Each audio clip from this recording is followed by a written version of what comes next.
এনজেপিৰ পৰা taxi higher কৰি আমাৰ যাত্ৰা আৰম্ভ হ'ল গেংটকলৈ।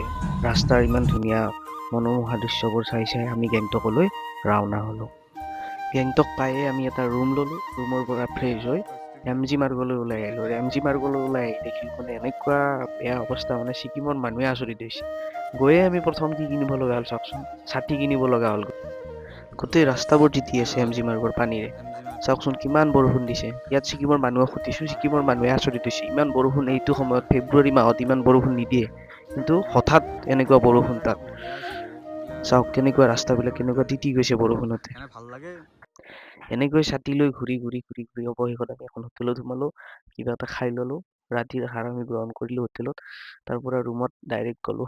পিছদিনাৰ পৰা আৰু আমাৰ নতুন নতুন ভিউ পইণ্টলৈ যাত্ৰা আৰম্ভ হ'ব। আপোনালোকে যদি ভিডিঅ'টো চাই অলপ হ'লেও ভাল পাইছে, চেনেলটো ছাবস্ক্ৰাইব কৰি ল'ব, লাইক কৰি দিব। এনেকুৱা ভিডিঅ' আপোনালোকে চাবৰ বাবে চেনেলটোত গৈ চাব পাৰিব।